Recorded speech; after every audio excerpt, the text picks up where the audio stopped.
Hi, thank you for joining us online here at ChurchOne. It is great to be with you. I have to confess I am forgetful. I've taken to actually asking people that I'm talking to, have we had this conversation before? A few weeks ago, Jesse Harrington came into church and he had his Western Michigan t-shirt on. And I said, have we talked about the fact that we both went to Western Michigan University? He's just smiled and nodded. I've given a friend the same sweater as a Christmas gift 2 years running, different colors at least. And all I could say to her when her daughter brought it up was, well, it just looks like you. She was gracious and assured me that she really did like it.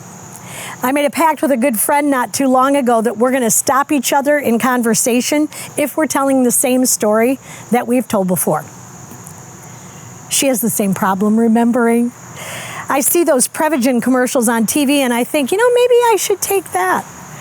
There are some things in life we just can't seem to remember, others that we would just as soon forget.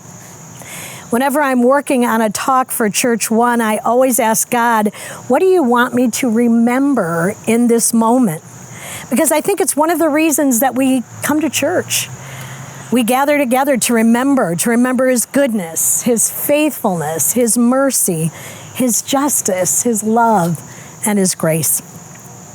Today we're going to take a look at Hebrews 11:1, just one verse. Faith, confidence in what we hope for, and knowing the assurance that something is real even if we don't see it. Maybe you've read it this way: the substance of things hoped for, the evidence of things not seen. Faith is defined in the dictionary as complete trust or confidence in someone or something. A couple of weeks ago, Mike Donahue said it's getting harder to trust Jesus and love people. But in order to trust, to deepen our faith, it's helpful to remember who God is, what He's done, what He says about faith, and how we can actively develop ours. Faith is more than just belief. There's part of it that's belief, but the other part is trust. I know I don't trust easily. I don't know about you. I was thinking about the fall, how Adam and Eve were in such a perfect world, literally a perfect world, but they didn't trust what God told them about the Garden of Eden. So God told Adam he could eat of any tree in the garden except the tree of the knowledge of good and evil. Here's what He said: if you do, you will surely die. Then God created Eve, who got into a conversation with a serpent, who asked her, did God really say you must not eat from any tree in the garden? So Eve explains that it was just the one tree they couldn't eat of, the one in the middle of the garden. The serpent deceives her into thinking that they won't die, but actually their eyes will be opened and they'll be just like God. I think we often operate as kind of thinking we are God. So we all know how the story ends, right? Adam and Eve eat from the forbidden tree. Instantly, they become afraid, ashamed, start placing blame. That's the beginning. That's where trust first gets broken and something world-changing gets set into motion. Isn't it interesting that shame and fear also come into being at this time when the trust is broken? Then after Adam and Eve, we move to the story of Cain and Abel, where mistrust and anger lead to murder. Here's what Dallas Willard says: the effect of the rupture that sin created in the relationship between the man and the woman is this: mistrust, anger, and disappointment became the standard quality of human life. Even among those of us who have experienced the grace of God, it is rare to find any man and woman who are bound together in marriage who are truly trustful in every respect, confident, pleased, and satisfied with each other. Rather, there is a constant testing that goes on, and it really is a serious problem. People are so busy protecting themselves that they can't love each other the way we're supposed to. This element of mistrust makes it impossible for people to step forward into the grace of God and realize the goodness that God intended them to have in their relationship to one another. It's interesting to me that God told Adam that if he ate of the tree of the knowledge of good and evil, that he would surely die, but Adam ate and he didn't die. Well, I think the life he had at the time died. but he would eventually have a physical death. And the Hebrew translation, surely die, literally is muth, muth. It's two different verb tenses there, dying and die, but it can be translated as dying you shall die, suggesting that now you have begun the process of death. Your days on earth are now numbered. Adam's days were now numbered. I remember years ago when my dad and his wife Ann came to live with us for a few months. He was getting treatment at Hopkins for his cancer.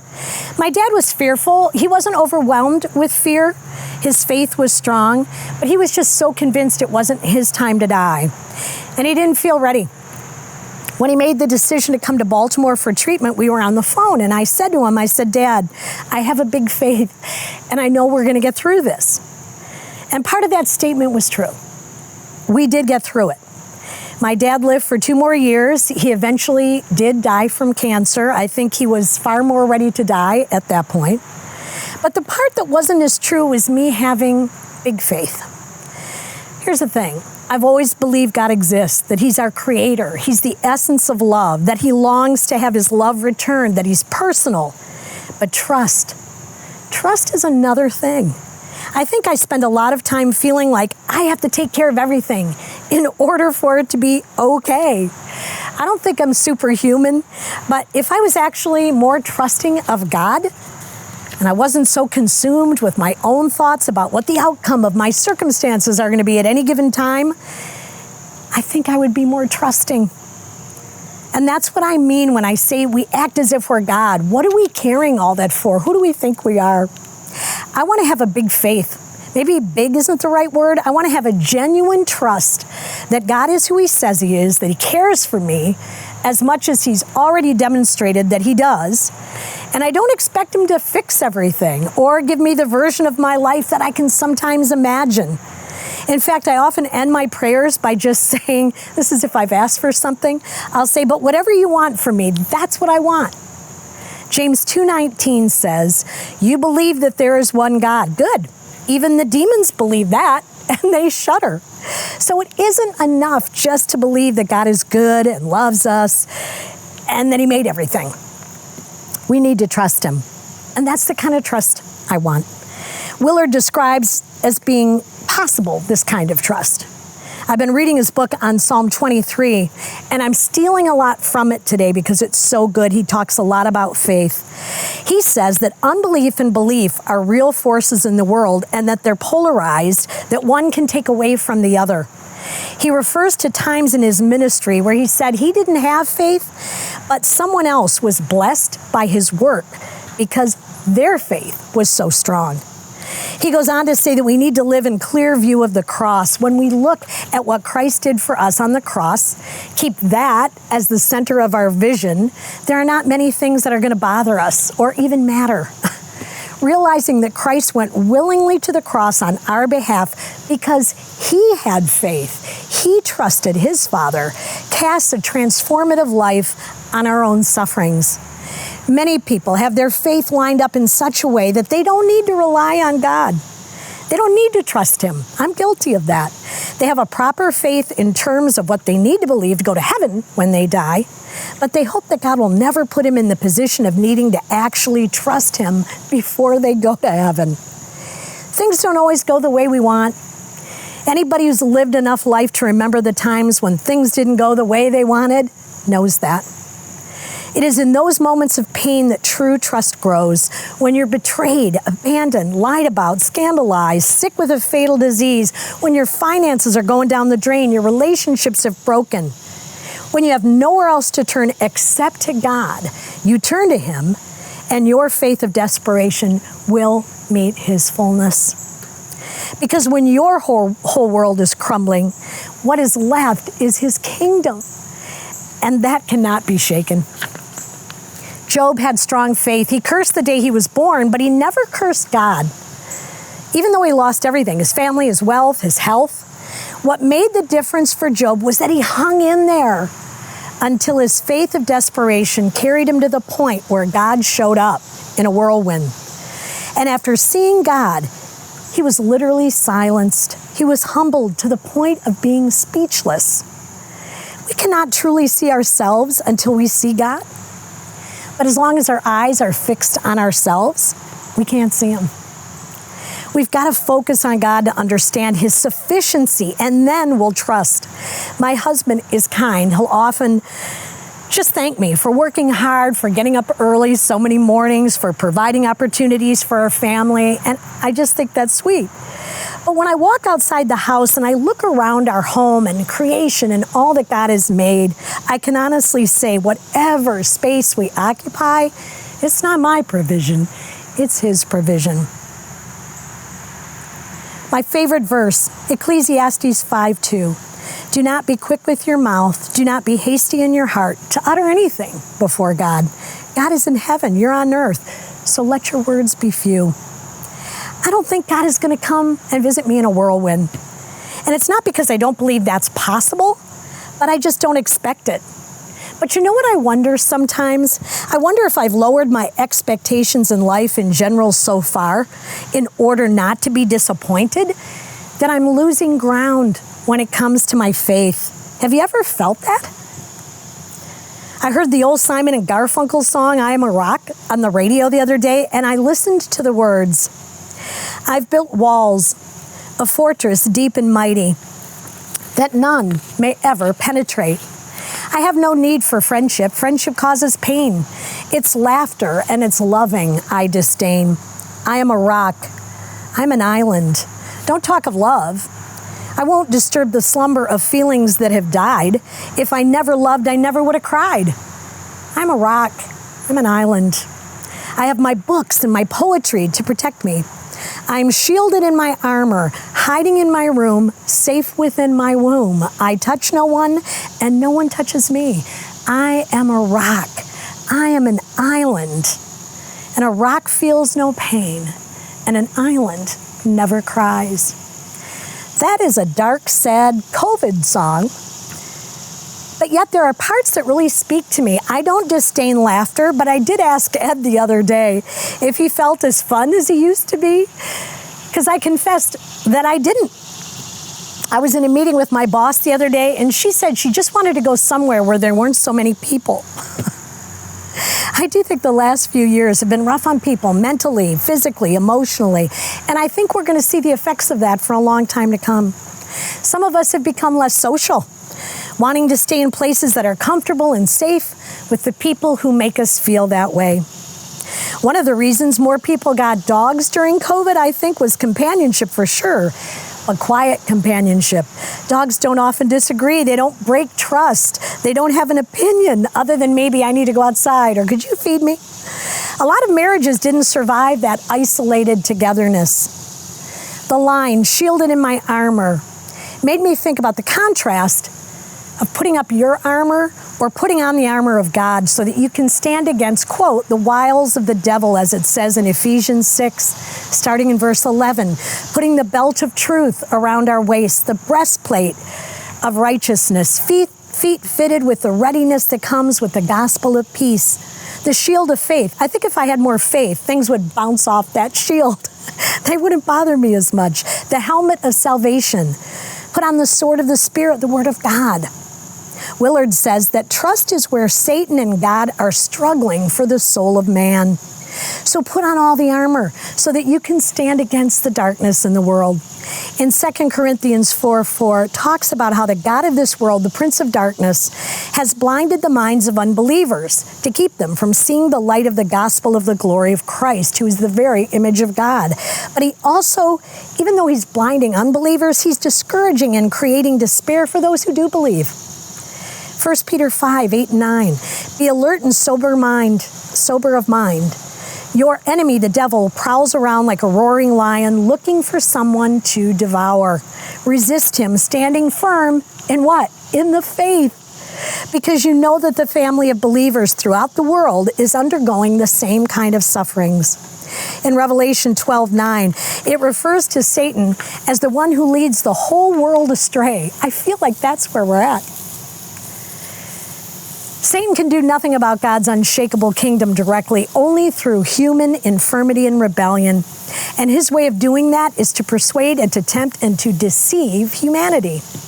Part of the problem with our faith today is that we do not believe in the reality of the spiritual, either the good side or the evil side. In our world, people maintain their sense of respectability by rejecting everything except what they can see in the natural world. To accept that there is more than that threatens their self-identity as being a proper, intelligent citizen of the modern world. But the perspective of the modern world is not the perspective of the Bible. If you aren't entertaining God's truth, you will be entertaining Satan's lies. As frightening as this world of ours may seem, it is a perfectly good and safe place for anyone to be if they've placed their lives in the hands of Jesus and his Father. I do think the world feels unsafe. I was telling a woman that I work with this week about a river in New Jersey that turned blood red like something straight out of Exodus 7. And I said, wouldn't that be wild to be hiking in the woods and just walk up on a river that was red? And she paused for just a minute and she said, actually, I don't think I find it that strange anymore. Nothing has been normal for so long. It was a soda company that had leaked red dye from their company back into the water. Mass shootings, inflation, new viruses, floods, wildfires, shielded in my armor, hiding in my room, safe within my womb. I touch no one and no one touches me. I'm a rock. I'm an island. If we change that to shielded in his armor, hiding in his wings, moving through this world capable of many things. I'm on the rock. I'm not an island. One thing about faith is it can be strengthened when we engage with other people. Your faith can be made stronger by the totality of the faith that is present. And I've noticed that when I'm at ChurchOne. I think God uses people at church to transform my faith. Talking about their life experiences, their challenges, health concerns, things they're celebrating, what they need prayer for, what prayers they've seen answered. I revisited this Bible passage on forgiveness recently in 2 Corinthians 2, 5 through 11. Paul's talking to the church in Corinth about forgiving somebody who's offended you. Listen to these words. It says you not only should forgive them, but then comfort him or her so they will not be overwhelmed by excessive sorrow. And then reaffirm your love for them. And at the end of the passage it says, in order that Satan might not outwit us, for we are not unaware of his schemes. That is living as if you trust God. You don't have to parcel out punishment to somebody who has wronged you because God's the one who knows what's just. He's going to do what's right. We don't have to carry that. We can take that off our plate. Faith is a gift from God. Ephesians chapter 2:8, for by grace you've been saved through faith and not of yourselves. What? It is the gift of God. It's a gift, and there are many degrees of it, stages through which we pass. It is a continual progression. As we experience more of the reality of God, our faith grows according to our new vision. In turn, our vision grows, our will, our ability to decisively act grows, and we become increasingly capable of choosing and doing what's good. If you want faith or your faith to be stronger, ask God for it. And when you ask, be willing to let him take you through whatever is necessary to prepare you for it. Have you ever been through something that's just wrecked you for a while? But once you've come through the other side, you see things differently? We were with a good friend of ours last week. Ed first met Jim in middle school when they played together in a band, The Vibrations. I met him when I was about 16, so we've known him for a really long time. We actually lived on the same street when we first bought our first homes. And Jim had a charmed life, good looking, came from an affluent family, worked in his family business. His folks were great, big hearts, good people. He had his own sailboat, had a pilot's license, married a beautiful woman, had 2 daughters. He now has a home on a lake up in northern Michigan. And one night when he was in his 50s, he was all alone at his house when he suffered a stroke. Fortunately, his neighbor was a nurse and he was able to get her on the phone and get there quickly. But in an instant, his life changed.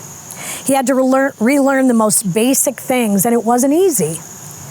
While he's able to walk and has no severe paralysis, he's a very changed man. He can't play his guitar anymore. He can't fly.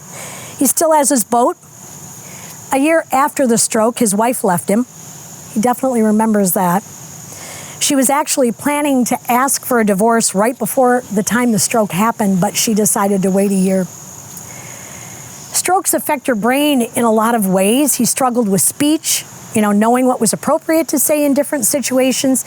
But he came to our house, again, someone else being treated at Hopkins. He was needing some help with depression. But he's a different man than the one we knew. In January, he'll be 70, and he's still in there. But to say what he's been through has been a humbling experience would be an understatement. He moves slowly with intention. He often stops mid-sentence to ask, what are we talking about? We met his girlfriend, Laura. She's a delight, a natural nurturer, very kind. But after we left, we got a text from him saying how good it was to be together because, quote, we always make him feel young. I'll go figure that. The point is we never know from day to day what life's going to look like. Proverbs 16:9, the heart of a man plans his way, but the Lord establishes his steps.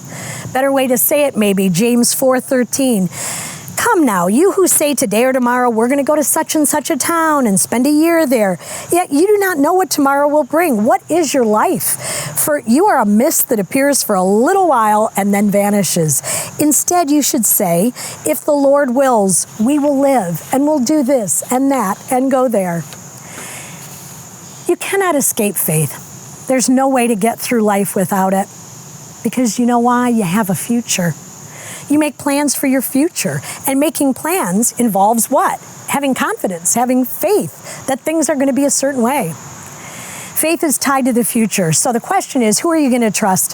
Who will you seek? Who will you follow? Who will you believe? To have faith in God is simply to trust Him. And I say simply to trust Him, but that is not simple to do. But it's to rely on Him in the face of all your fears. I want to close with a prayer. This is from Dallas Willard. Lord, minister to us by your Spirit. Come into our hearts and minds and release us from all tension and anxiety. Hold before our minds the truth that we have nothing to fear from Satan, for you've defeated him. All we must do is fill our lives and minds with you. Remind us often, especially in the midst of difficulty, that you who are in me are greater than he who is in the world. Help us to carry the truth with us as we contemplate the reality of the spiritual battle that's taking place, a battle that perhaps in our time is moving perceptively closer to its climax. Give us the vision of who you are, our Father, who art in heaven, the shepherd in whose presence we lack nothing, so that we may have the confidence and the power to love and to live as Jesus lived. It's in his name we pray. Amen. Faith, letting go of your agenda and embracing God's. Easy to say, right? Not easy to do. Hey, thank you for watching. We would love to see you in person, in the flesh. I hope you can stop by ChurchOne on a Sunday. Have a great week. Bye-bye.